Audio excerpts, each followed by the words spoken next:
E aí, já parou para pensar o que acontece quando um funcionário público vaza um segredo? Ou e se a justiça demorar tanto, mais tanto, que um crime acaba caducando? Pois é, hoje a gente vai mergulhar nesse universo dos crimes contra o Estado aqui no Brasil. A ideia é descomplicar esse juridiquês todo e transformar em algo que faz sentido para todo mundo. Olha só essa cena. É, né? A imagem clássica da corrupção, aquela que a gente vê em filme. Mas, do ponto de vista da lei, a coisa é mais complexa. Quem é o criminoso aqui?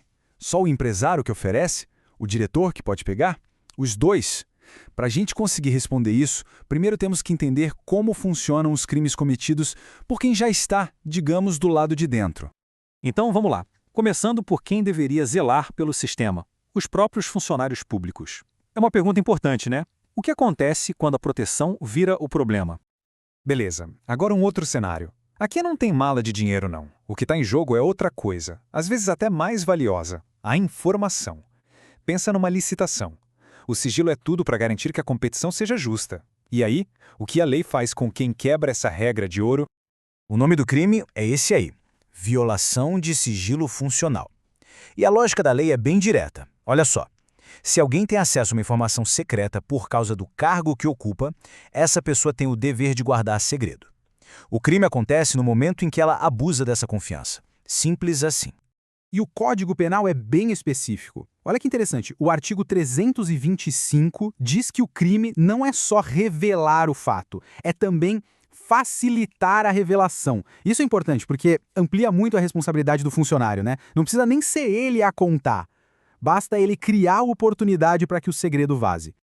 E aqui tem um ponto que confunde muita gente, mas que é super importante. Uma coisa é a violação de sigilo, outra é a corrupção passiva. Na violação, o vazamento por si só já é o crime. Não importa se a pessoa ganhou dinheiro com isso ou não. Já na corrupção passiva, a palavra-chave é troca. Tem que ter uma vantagem indevida, um suborno, em troca de uma ação ou omissão do funcionário. Ok, mas e se não for de propósito? E se for só descuido? Vamos imaginar essa situação. Um funcionário, por pura negligência, deixa a porta aberta e alguém rouba algo. Como a lei enxerga isso? Isso tem nome: peculato culposo. A palavrinha mágica aqui é culposo. No direito, culposo quer dizer que não teve intenção, sabe? Foi uma falha, uma falta de cuidado, uma imprudência que acabou abrindo a brecha para outra pessoa cometer o crime. E agora vem a parte mais interessante desse crime específico. A lei dá uma espécie de saída de emergência. Se o prejuízo for pago, se o dano for reparado antes da sentença final do juiz, a punibilidade se extingue. Acabou. É quase como um incentivo da lei para a pessoa correr e consertar o estrago que o descuido dela causou. Bom, até agora a gente olhou para quem está dentro da máquina pública. Agora, vamos virar o jogo.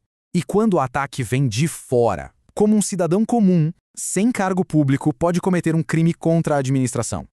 Imagina só, uma pessoa que nunca foi fiscal de nada, coloca um crachá falso e sai por aí cobrando multa de comerciantes. Pensa bem, o problema aqui não é só a mentira ou o dinheiro. O problema é que essa pessoa está atacando a credibilidade da função pública em si. Qual o nome disso na lei? O nome é bem direto: usurpação de função pública. E o que a lei está protegendo aqui não é o João ou a Maria que são fiscais de verdade. A lei protege a função de fiscal. A ideia é que a gente possa confiar que, quando alguém se apresenta como autoridade, essa autoridade é real, é legítima. E além de se passar por alguém, tem outros dois crimes bem comuns nessa linha. De um lado, a desobediência. É quando a pessoa simplesmente ignora uma ordem legal de um funcionário. Do outro, o desacato, que é bem diferente. Desacato é partir para o ataque, para a ofensa, para o insulto contra o funcionário enquanto ele está trabalhando. Um é mais passivo, o outro é um confronto direto. Ok, a gente falou de vários crimes, mas agora vamos entrar numa parte do direito que é fascinante. Porque nem todo crime termina em punição. A própria lei, acredite, cria algumas portas de saída. O direito do Estado de punir não é eterno, ele pode acabar. Às vezes por motivos óbvios, como a morte de quem cometeu o crime, mas também por outros mecanismos, como anistia, indulto ou quando uma lei nova simplesmente diz que aquilo não é mais crime. E claro, pela passagem do tempo, a famosa prescrição. Vamos focar nesse aqui, abolitio criminis. O nome é em latim, mas a ideia é simples. É quando uma lei nova surge e diz: olha, aquilo que era crime antes não é mais. E o efeito disso é poderosíssimo. Essa nova lei vale para trás, ela retroage, ou seja, ela apaga todos os efeitos penais daquela conduta como se nunca tivesse sido crime. Mas de todas as formas de extinção da punibilidade, a mais comum, a que a gente mais ouve falar, é a prescrição, que nada mais é do que o fim do prazo por causa da passagem do tempo. E aí a gente chega numa pergunta que parece até coisa de filme. A justiça tem data de validade? Parece estranho, né? Um crime pode simplesmente vencer? Por que existiria um prazo final para punir alguém? Será que chega uma hora que a sociedade meio que esquece e segue em frente? A resposta para essa pergunta é a prescrição.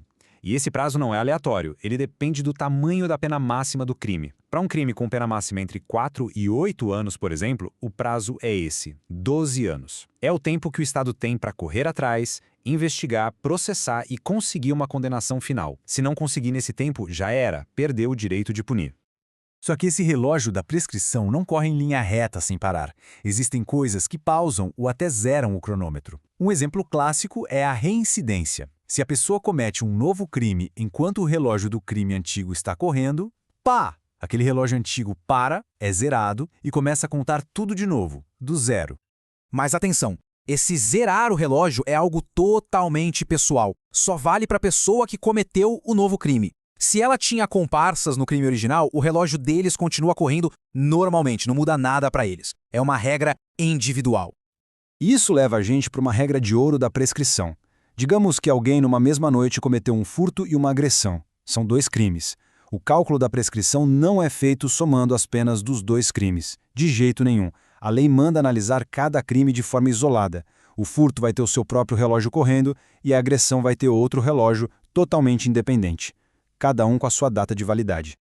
E no fim, a gente volta para aquela questão do equilíbrio. A prescrição existe por um motivo muito importante, para que ninguém fique com uma espada na cabeça para o resto da vida, com o Estado podendo punir a qualquer momento. É uma segurança. Mas, ao mesmo tempo, ao colocar um prazo, a lei cria essa corrida contra o tempo. Uma corrida onde, às vezes, a busca por justiça pode acabar perdendo para o relógio. Fica a reflexão, né? Quando o tempo passa, quem ganha no final? A segurança jurídica ou a responsabilidade pelo ato?